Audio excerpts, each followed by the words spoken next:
niyo man akong papatay. Bakit niyo ako papapatay? Kayo talaga, yan ang ugali niyo. Magpatumba. Kapag nabubuking kayo, itumba. Manang-mana kayo sa tatay niyo. Huwag niyo akong ipatumba. Alam ko na tinitrace niyo ako at gusto niyo akong ipatumba kasi nasisira yung plano ng Sara Army dahil nililik ko sa Facebook. Noong September 21 na rally, hindi kayo nagtagumpay kasi alam ko na manggugulo kayo. Alam ko kung sino yung mga funders, alam ko kung saan kayo pepwesto, diba? Takbuhan nga yung mga Sara Army na nakasakay sa van. Na-inform ko sila. Kaya galit na galit kayo sa akin. Eto, tingnan natin. Nung September 21 rally, nung nalaman ko na yung Sara Army ay nandyan na sa Camp Aguinaldo at may nakatambay din sa paligid ng Malacanang sa Mindiola, sabi ko, paano ko ito sasabihin? So, ang ginawa ko, may message ako. Ayan yung message that time. Ayan, kausap ko pa siya. Ayan ang makikita niyo dyan. Yan yung message. Basahin niyo. Sabi ko, ipakalat niyo to. Kaya naglabasan yung mga special task force, yung mga naka-block na sundalo, para halugugin yung paligid ng Mindiola. Takbuhan yung mga van. Pati sa EDSA, nawala ang Sara Army. Pero ang alam ko, may nahuling isang sasakyan na nakadisguise ng police na na uniform. Kasi ang balita ko sa Sara Army nagkulang kayo ng isang member. Diba? So naloka sila kung bakit ko nalalaman. Ito naman, meron akong friend na hinayaya akong lumabas. Sabi ko, hindi pwede. Hindi ako pwedeng lumabas kasi alam kong nakabantay kayo sa akin. Sabi ko, hindi ako na-stress. Sabi sa akin ni Chururut, wag daw ako lumabas hanggat hindi natatapos ang rally. Excuse me. Pero ito, hindi na to September 21. Ito na yung October 12 hanggang sa October 31 na rally. Marami silang plano. Malalaman nyo ngayon. Wait lang. Gusto nyo akong patumba Ayan. Eto, na-receive ko lang to after ng People's Power.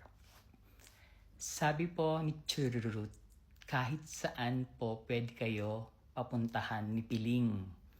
Alam niyo na kung sino si Piling.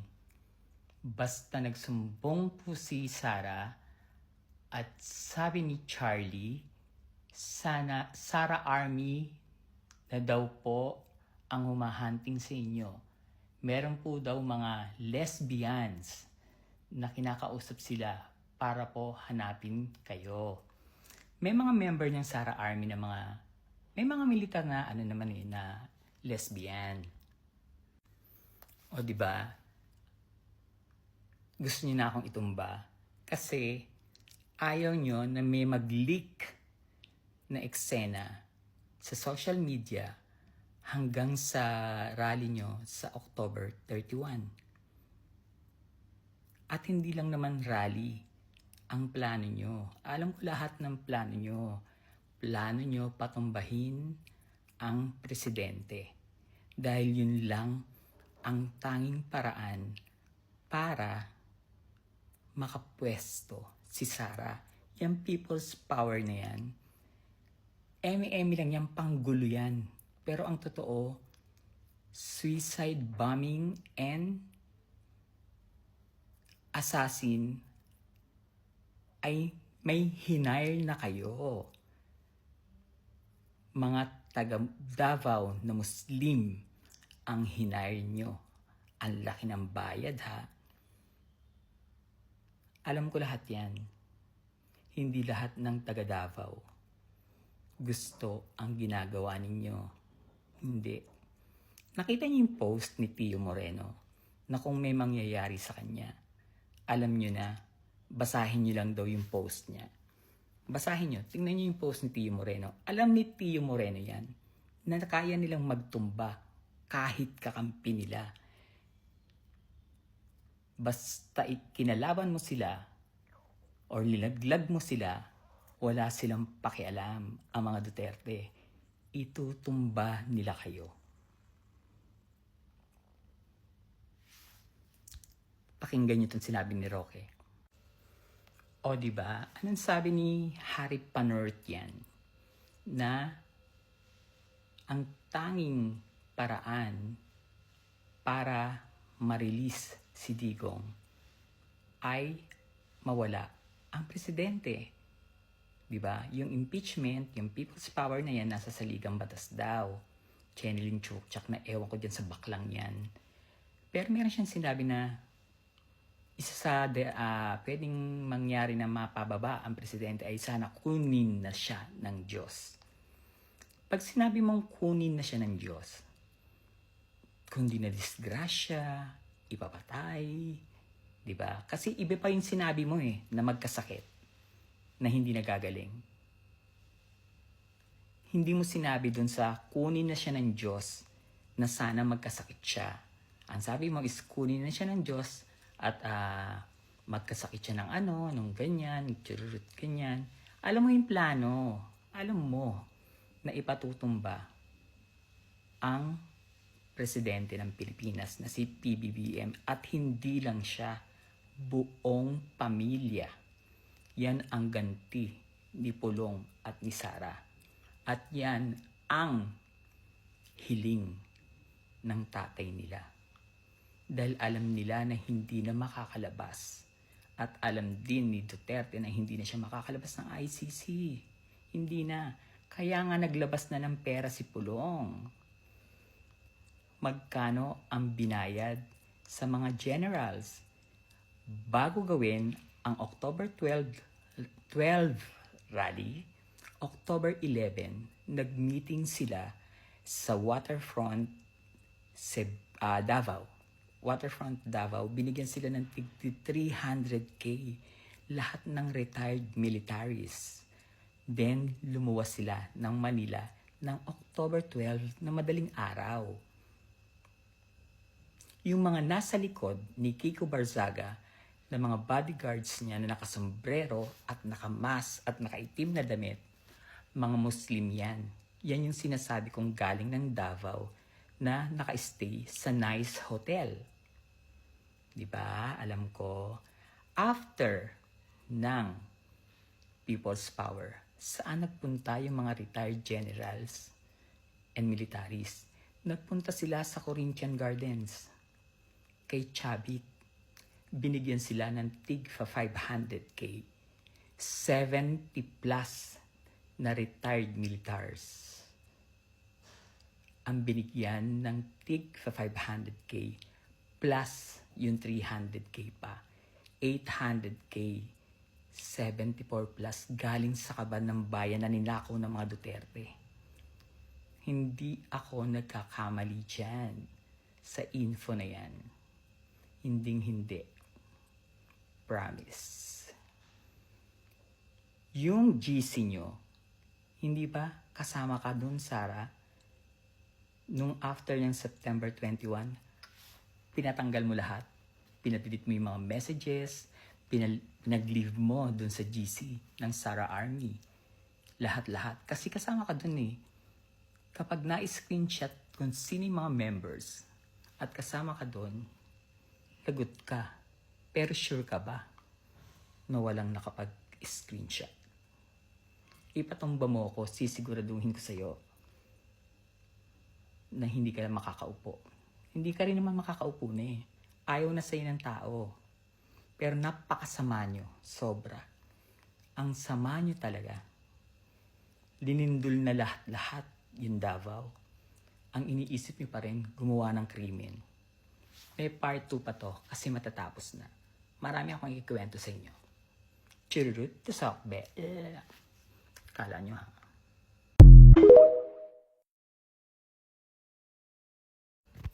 Ay, sorry. Nakalimutan ko palang i-upload dun sa part 1. Yung sinabi ni Harry Panurt Diba? Eto na, panoorin natin. Magandang Makinig araw kayo. po sa inyong lahat. Mm. Well, alam niyo po, napag-usapan na natin na minsan na talagang tanging paraan para mapauwi si Tatay Digong ay mawala bilang presidente ang Marcos Jr. At ang pamamaraan para mapatalsik sa pwesto ang Marcos Jr. sangayon sa salagang batas, kung siya mismo ay magre-resign, kung siya ay masisisante ng taong bayan sa pamamagitan ng isang people power, o siya ay kunin na ng Diyos, o di naman kaya ibigyan siya ng sakit na hindi na gagaling, no? Permanent disability, no?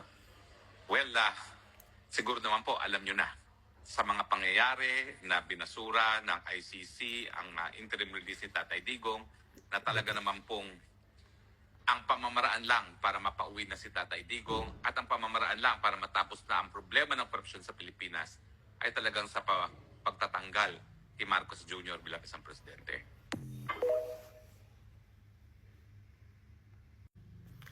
So, narinig niyo na. Lawyer ba yan? Lawyer ka ba, bakla? Umuwi ka nga ng Pilipinas, magharap tayo. Alam niyong hindi na makakalabas si Digong sa ICC. Alam niyo yan. Lawyer ka. Ako nga na hindi lawyer, alam ko eh. Hindi ang pag-upo ni Sara Duterte ang makakapagpalabas sa ICC. Hindi mangyayari yun. Walang ganon. Wala. Anong sabi mo? Na ang pagpapatalsik kay BBM ang sagot para mapalabas si Duterte at People's Rally. Ano yung isa pa? Na sana na kunin na siya ng Diyos. Yung sinasabi mo na sana kunin na siya ng Diyos. Ano yan? Gusto niyo siyang ipapatay. Yan yun. Bobo ka. Ang bobo mo. Sa sobrang takot mo at gusto mo nang umuwi at ang dami mong ginawang kasalanan, naging bobo ka na. Naaawa ako sa'yo. Sobrang bobo ka. Kailan pa nangyari yung pag napaupo si Sara makakalabas si Digong? Hindi siya makakalabas. Iba ang ICC. Oh, di ba? Ang bobo mo. Kalimutan natin yung bobong humba na yan. Nagsimula kasi yan nung nabukin ko yung Sara Army. Nabukin ko yan 2 days before pa lang ng September 21 rally. Alam ko na may destabilization silang ginagawa. At binukin ko rin kung sino ang mga funder. Kaya nung lumabas na yung balita after nung rally na may mga nagbabalita na meron daw palang coup na binabalak, gano'n ganyan, natawa na lang ako kasi September 21 yung coup na balak nila. September 19, pinost ko na yan. September 19, coup alert, may linuluto mga demonyo. Madadamay pa yung mga magrarally for anti-corruption. Mag-iingat po kayo. Matagal na nilang plano yan. Hindi ko napindot yung more. Mahaba pa pala yan. Yan. Pinost ko na yan. September 20, isang araw bago mag-rally. Yung gulo po ngayon, daan-daan milyon po daw. Ibig sabihin yung pondo. Yung mga contractors daw po, mas madami pang nagbigay ng pera kesa dun sa sponsor ni Chavit kaninang umaga. At si Chavit daw po ang nagbibigay sa mga generals at organizers. Padami ng padami po ang contractors na nakukumbinsi ni Chavit. Tapos eto bongga, mga magrarally bukas, papayag ba kayo na gamitin ang pera ni Chavit at ibinayad sa mga generals at sa manggugulo ay galing sa pinaglalaban nyo, galing sa tax nyo? Alam ko na po yung plano. Alam ko na yung plano bago pa lang mag-September 21. Kaya tawa ako ng tawa kay Pocky saka kay Belhica. na nung time bago mag-September 21, etong si Pokis at saka si Belhica, nagtatawag na eming may prayer rally pa tong si Belhica. Ginamit na naman ng Diyos. After nilang mag-prayer rally, alam niyo kung saan sila pumupunta? Malapit lang kasi doon ang bahay. Yung Camp Aguinaldo, malapit lang ang bahay ni Chavit doon sa Corinthians. Doon sila nagpupunta. Doon sila nagmi-meeting. Yan sila Jing Paras, yan si Eric Celis. Di ba lumabas yan na magkakamiting sila? Planado na talaga nila yan na merong manggugulo. Yung September 21, malinis na rally talaga yan. Sinabayan niya ng mga DDS. Sinabayan niya nila Sara, nila Pulong, nagpondo dyan. Ang nagpondo dyan ay yung USEC ng DPWH, si Bernardo, yung mga contractors na makakasuhan, at yung mga engineers. Kaya after na hindi sila nagtagumpay doon sa rally, sa kudita nila na mapabagsak at mapababa si BBM, kinabukasan may may Blue Ribbon Committee na hearing sa Senado. Doon na kumanta si Alcantara.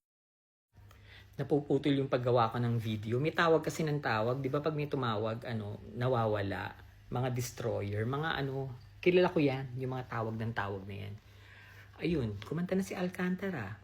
Kung sino talaga yung mga sangkot sa flood project. Kasi nga, ang ipinangako sa kanila ni Chavit ay mapapababa si PBBM. Ang laking pera ng ibinigay kay Chavit. Hanggang ngayon, nagkamali ba ako ngayon sa sinasabi ko, sino ngayon na nag-aabot ng pera sa sa mga nag-people's rally? Si Chavit pa rin. Siya ang head, pinaka-head. Siya yung inupo ni Pulong at ni Sara para sa budget. Noong ding September 21, ganun din. Pero pinalalabas niya na ayaw niya na raw. Tumigil na raw siya at nanahimik siya. Huwag kayo maniwala. Kasali pa rin siya. Kasi 3 bus ng Partas Bus Company, 3 bus niya na galing sa Ilocos Sur kasama doon sa People's Power Rally. Yan. Kaya ikaw, Chavit ng ina mo, maghintay ka, matatapos ka rin. Ilalabas ko lahat ng baho mo. Kaya gigil na sila sa akin. Yung Sara Army na yan, gigil na sa akin, pati mga retired generals. Naloloka sila sa akin. Kasi nga sabi ko, Charlie's Angel ang eksena ko. Hindi kayo mananalo sa akin. At kapag ako ang tumalak, may resibo. Marami akong ilalabas na resibo. So ituloy na natin yung kwento. Hindi sila nagwagi. Ngayon, ilang buwan hindi pumapasok si Sara. Lagi lang siyang nasa dahig. Alam niyo ba na nakabili siya ng bahay doon? Sinabi ko na yan sa kanila. Imbestigahan niyo dahil nakabili siya ng bahay sa Netherlands. Dahil ang laki nga naman ng gastos kung doon sila mag-i-stay. Ang dami niyang ini-sponsoran eh. Diba? Mga staff niya. Yung mga security niya. Sino nagbabayad doon? Saan galing yung pera na yon? Diba pera ng bayan? So, she decided na bumili ng bahay sa Netherlands. Yan ang imbestigahan nyo. Legit yan. Legit yan. Hindi lang ako pwede magsabi ng pangalan kasi mapapahamak siya. Kaya nagtagal siya doon. Ngayon, yung pamilya niya nagpunta doon. Pag nagpupunta doon, doon naka-stay. Alam din ni Harry Roque yan. Alam niya yan. Mapuputol na naman yung video Mahaba talaga to. Sasabihin ko sa inyo yung pinagmulan ng eksena kung bakit gusto nilang ipatumba ang first family. Churut sa be. Hari pa nerd. Uwi. Naku, hindi pwede yan.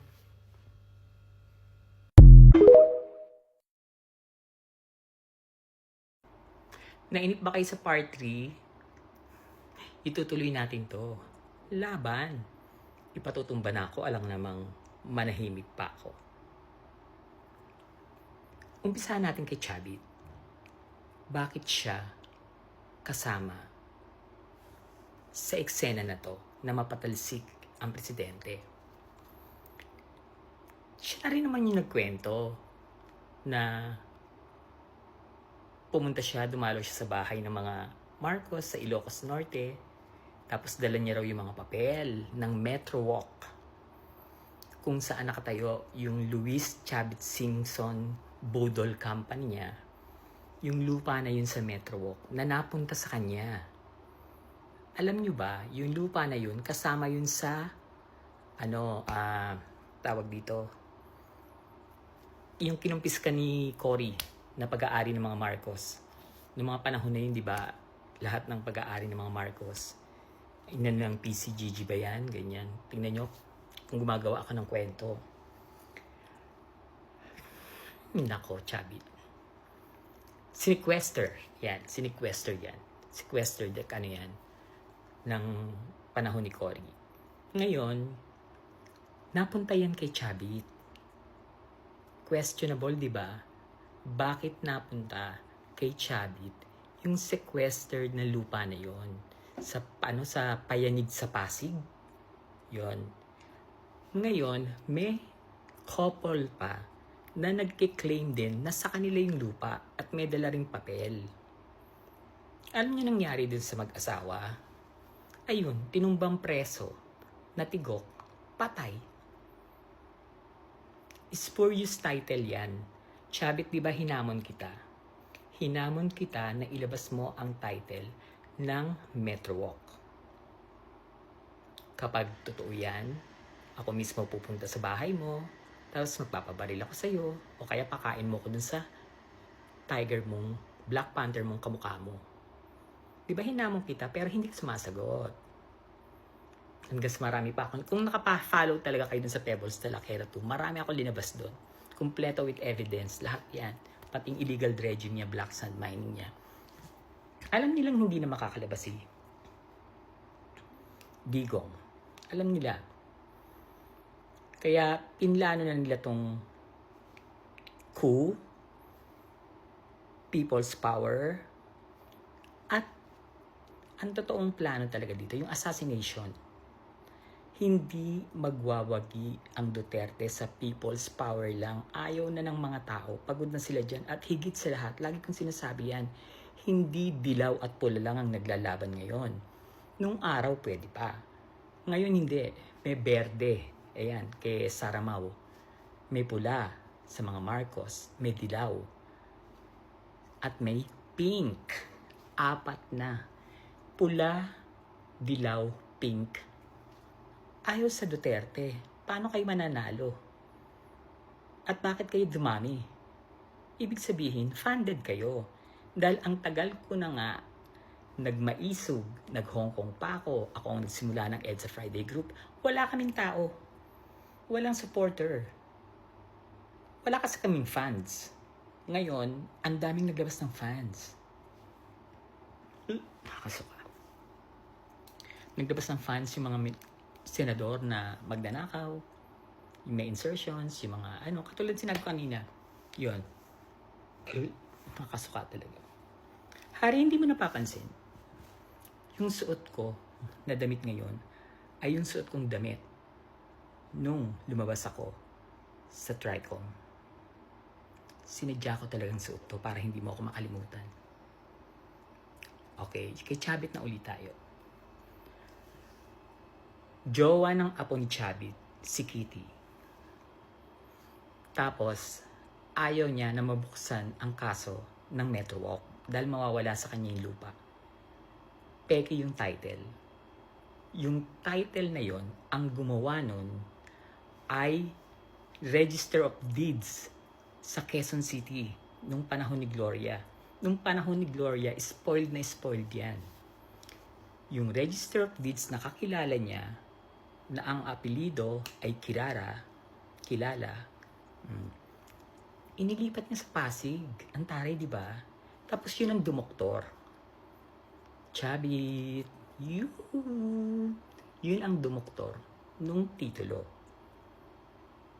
Alam mo yan, spurious title yan. kaya kong ilabas yung pangalan ng tao. Kaya hindi siya maka-eksena. Kaya siya nagalit talaga kay BBM at kay FL. Pero bago pa siya nagalit, hindi ko po alam na meron silang isyong gano'n na nag-usap na sila. Hindi ko alam. Kinakalaban ko na siya that time. Pinopost ko na yan na ilabas mo ang title ng Metro Walk. Hindi ko pa alam na nag-usap sila. Kailan ko lang nalaman. Sabi ko, ay shit, noon ko pa pinopost siya na yung title ng Metro Walk. So yung pala, nagkaroon sila ng ganong eksena. Tapos ang sabi niya is, kaya siya nagtatampo dahil nga nung nag-Japan sila, hindi siya binanggit na isa sa mga guest. Diba? Ang babaw eh. Tanda-tanda mo na nagtatampo ka pa. Pero ang totoo dyan talaga, yung spurious title ng Metro Walk, saka yung hiniling niya na makapwesto yung pamangkin niya sa PCSO para maprotektahan yung mga illegal niyang sugal. Yung weteng. Yun. Kaya pinlano nila lahat yan, si Chavit ang sa revolution, yung mga rally-rally, magbabayad ng mga manggugulo, kay Chavit yan. Sa kanya na pupunta yung pondo. Iba pa yung mga mag-a-assassinate. Sa Davao naman yon. Sila ang kukuha doon. Ngayon, yan Sara Army na yan, nung nabuking ko yan, pinost ko yan ng, anong date ba to? September 20 rin yata. Pinost ko na lalabas ang Sara Army. Nabuking ko yan, alam mo Roque kung saan. Nung pinagtatanggol ko yung mga magsasaka sa Maribeles. Natatandaan niyo yun? Nagpunta ako mag-isa sa Maribeles, tapos in-interview ko yung mga magsasaka na ang land grabber is si Roque. Ninakaw mo yung mga lupa ng magsasaka. Lumabas na lang na ang title ng mga lupa ay canceled na. Tapos nakalagay sa likod yung company na First Bataan, something like that, na nakasulat yung Myla Roque, asawa ni Roque, nabayad na raw ng 2 million. Dun sa interview ko sa mga magsasaka, hindi sila nabayaran. At ang nangyari, pinapunta sila sa land bank sa Pampanga. Nung araw na magbabayaran, naghihintay dun yung mga magsasaka. Pero ang nangyari, yung lawyer ng mga magsasaka, inambush, pinagbabaril. Nung araw na magbabayad na yung lawyer sa mga magsasaka, pinatay yung lawyer.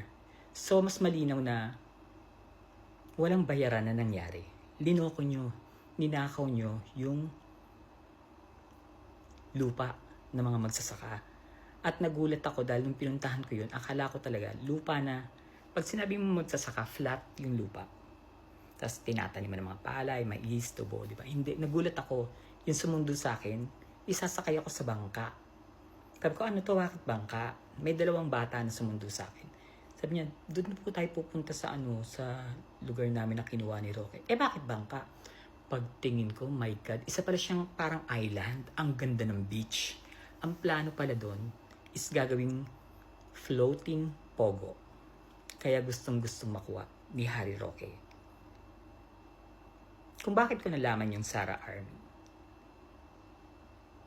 Dahil nabuking ka ng isang Sara Army dun sa ginagawa mong pagnanakaw. Diba? Alam mo yan. Nabuking ka. Nung tinutulungan ko yung mga magsasaka, sabi ko, sinong tumutulong sa inyo? May tumutulong po sa amin dati, ganito, ganyan. Research ko yun. Roque, sagutin mo to ha. Itong sinasabi kong to. Bakit ka tumakas? Kasi mabubuking lahat to. Yung pagnanakaw nyo ng lupa, marami kayong linan-grab nila Duterte. At ikaw yung nag-aayos noon. Nung time na wala ka sa palasyo. Di ba nag-off ka noon? Tapos pumalit si Panelo. Yun yung time.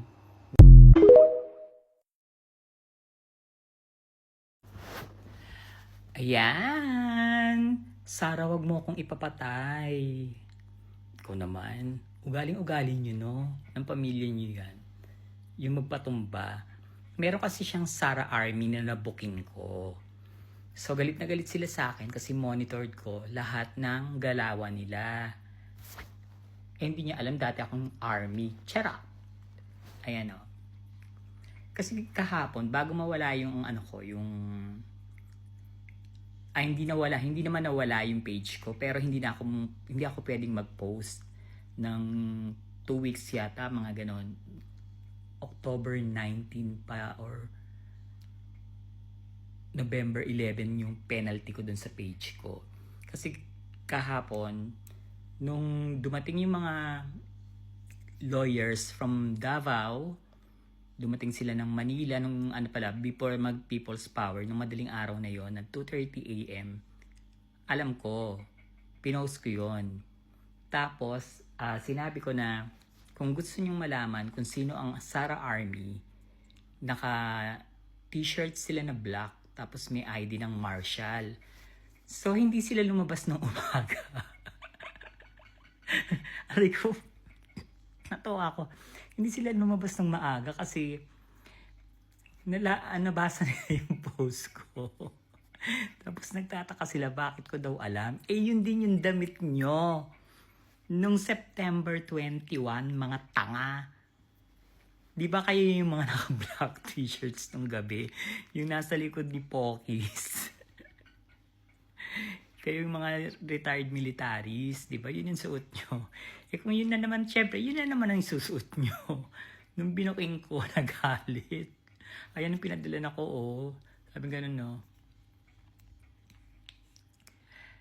Meron daw po naka-assign na unit po sa inyo para i-monitor po kilos ninyo.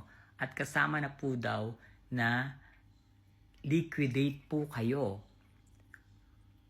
Pati kayo page meron po daw, pati yung page ko na nga rin tatanggalin, meron po daw pagkakataon. Ayan, page meron po daw pagkakataon. Kaya mag-ingat po daw kayo. Di nila matatanggal page ko ngayon kasi wala silang pwedeng i-report. Alam nyo kung ano rin-report nila? Yung mga post ko noong mga 2023 pa, 2024, nagulat ako kasi nakatulog ako. Paggising ko, nung magpo-post, hindi ko pa alam na na reported. Gumagawa pa ako ng post. Pag pindot ko ng post, dun na lang lumabas na your page is under restriction, chururut, ganyan. Pagtingin ko, tad ako ng report. Kasi paski nung September 21, nabasag sila sa akin. Pinopost ko kung saan nakapwesto yung Sara Army, kung ano yung kulay ng sasakyan, kung ilan yung tao sa loob. Doon sila tumambling. Takbo yung mga van. Aray ko, Sara, wag mo akong ipapatay. Actually, bago ko pa naman ginagawa to, alam kong ipapapatay mo ko, patutumba mo ko kasi sinabi yan ni Amy, di ba? May listahan kayo kung sino yung mga ipatutumba nyo. Yung mga tinik sa mga lalamunan, yung mga baliw kayo. Ako daw yung una. Di umano. Ako yung una sa babalikan nila ni Amy at ni Sara. At sabi ni Amy, si Sara na bahala dyan kay Pebbles. May patong na yan sa ulo. Tinignan ko naman, salamin lang yung nakapatong sa akin. Ano yung nakapatong, Sara? Pera. Huwag mo akong ipapatay kasi baka mamaya makarma ka. Mangyari rin yan sa'yo, sa pamilya mo, sa mga anak mo. Wag. Yung tatay mo nakakulong na, oh. Gusto mo makulong ka rin. Susunod ka. Sumunod ka na lang. Storbo ka lang sa Pilipinas. Sa totoo lang hindi ko alam yung mga way of yung thinking, yung mga pag-iisip nyo. Nilindol na nga yung lugar nyo. It's a sign na tama na. Huwag na kayong mag-isip ng masasama sa kapwa nyo. Hintayin nyo na lang matapos si BBM. Tapos, saka ka lumaban kung talagang powerful ka. Kung talagang may charm pa ang mga Duterte. Di tumakbo ka sa 2028. Wala namang pipigil sa'yo eh. Kaya pilit mong pinabababa si PBBM. Alam mo, hindi ka mananalo. Ang kapal nga ng mukha mo eh. Hindi ka nagpapapasok. Kumukuha ka ng sweldo. Nagpa-people's rally ka pa. People's power ka pa. Nagpa-cats power ka pa. Ginamit nyo pa baliw. Ginamit nyo pa si Kiko. Kung talaga matatalino kayo, ba't ipa-front nyo yung Messiah sa ulo? ginamit yung pang-vlogger, yung DJ na mabahong tsura, yung Makata na yun, na mukhang bayaran naman. May kaso din yan eh. Isang vlogger, binantaan niya na re-rapin siya, iyak siya nung hinuli siya. Ano yung mga pinafront nyo? Laos na kayo? La-ostrich na ba? Ay, die. Tigil nyo na yan. Nakapagod kayo. Nagpuyot ako sa inyo kagabi. Wala naman palang kwenta.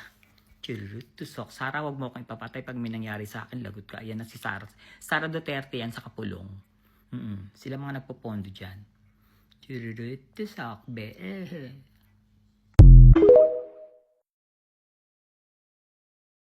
Hari, hindi mo napapansin.